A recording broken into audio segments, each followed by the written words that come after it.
Amanda Anisimova may not appreciate what she's heard so many people say to her after losing the US Open final. It is just a natural reaction to losing such a high-profile, high-stakes clash.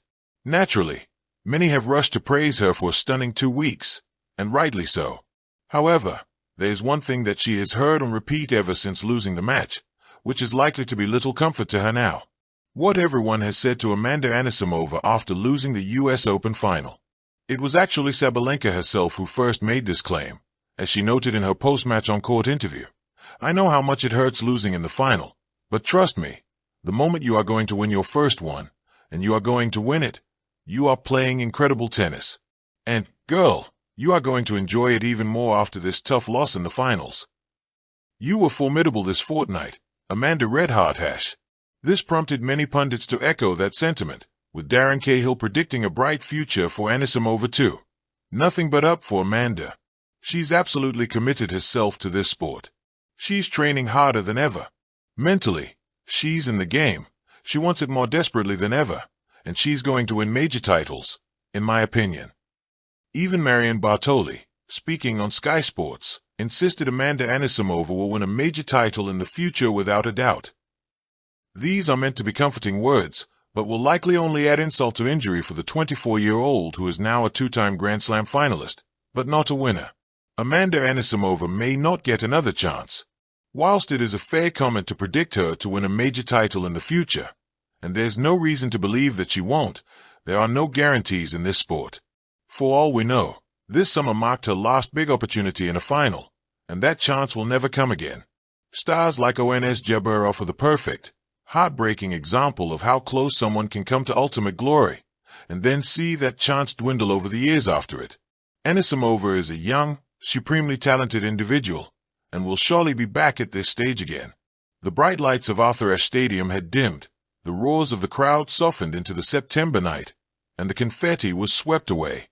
Amanda Anisimova, who had fought her way into the 2025 US Open final with heart, talent, and a resilience that stunned the tennis world, walked away not with the champion's trophy but with something more complicated, the sting of near victory. The pain of defeat is raw, but what lingers just as much are the words, well-meaning, sympathetic, even supportive, that rain down upon an athlete when the dream falls just short. Words that, in truth, Amanda Anisimova may not appreciate hearing. "You should be proud of yourself."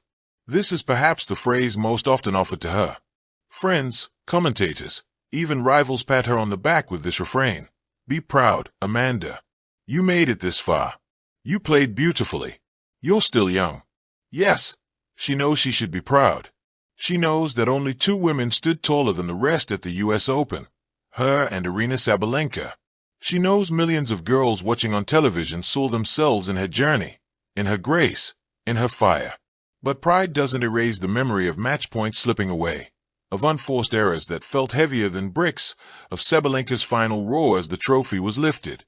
Pride doesn't soothe the emptiness of seeing her name etched in the runner-up column instead of the champion's line. Telling Amanda to be proud is like telling a wounded fighter to admire their own bravery while blood is still fresh. It's not that she rejects the sentiment, only that it feels incomplete. You'll get another chance. Maybe she will. Maybe she won't. Tennis, unlike fairy tales, guarantees nothing. The sport is ruthless, unpredictable, unkind to sentiment. "You'll get another chance" may sound comforting, but for Anisimova, it lands differently. At 23, she's already weathered injuries, burnout, and tragedy that nearly pushed her out of the game. She knows better than anyone how fragile another chance can be. Of course, fans say it because they want to believe it, because they want her story to have the arc of redemption. But Anisimova lives in reality. She knows how fleeting these moments are. She knows how many great players never held a Grand Slam trophy despite standing on the precipice of glory. To her, another chance is not a promise, it's a prayer. It wasn't your time. Few words bite harder. To say it wasn't your time suggests fate intervened, that destiny saved glory for someone else. Anisimova has spent her life building her game shot by shot, hour by hour, sacrifice by sacrifice. She has served in empty courts under burning suns, drilled forehands in silence until her hands blistered. When people say it wasn't her time, it diminishes that effort into an idea of cosmic lottery, as if greatness is not earned but scheduled. as if all she must do is wait patiently for the universe to hand her what she's fought for. But Amanda doesn't want patience. She wants to win now. No one expected you to get this far. Ah, the backhanded compliment. Yes, the odds were against her. Yes, she wasn't the betting favorite. Yes, her road to the final seemed improbable to outsiders. But to Anisimova, expectations have never been the measure of her worth.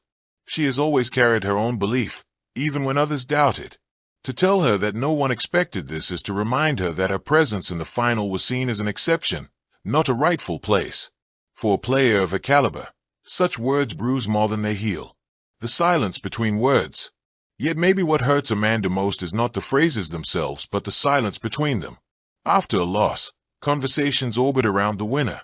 Sabalenka lifted the trophy. Sabalenka celebrated. Sabalenka conquered. And though Amanda stood on that stage too, her voice became the echo, not the headline. In those silences, she must sit with her own thoughts. The IFS. The maybes. The what IFS that creep in at night. If I had hit that backhand down the line instead of crosscourt. If I had steadied my nerves on serve. If I had trusted myself one shot more. Silence does not offer comfort. It offers only replay, and replay can be merciless. What Amanda really hears. What Amanda Anisimova may not appreciate is that, beneath all the phrases, people are trying to say something true, something harder to put into words. We see you. We feel your pain. You matter, even in defeat. But athletes of her caliber often can't hear that immediately. The sound of loss is too loud, drowning out good intentions. It will take time for those words to feel like balm instead of salt. The future waiting. The truth, unspoken in the aftermath, is that Anisimova has already redefined her story. After years of being a what-could-have-been tale, she stormed back to the center of the sport, to the final weekend of a Grand Slam. That alone changes her trajectory. That alone puts her name back into conversations not as an outsider, but as a contender. One day, perhaps, she will smile at the words she now bristles at. She will nod when told to be proud, because she'll finally feel it. She will welcome the idea of another chance, because she'll have proven herself capable of taking it. She will laugh when reminded that no one expected her there, because she'll have made it routine. Thank you for watching. Please don't forget to hit the subscribe button, like and share. Till next time.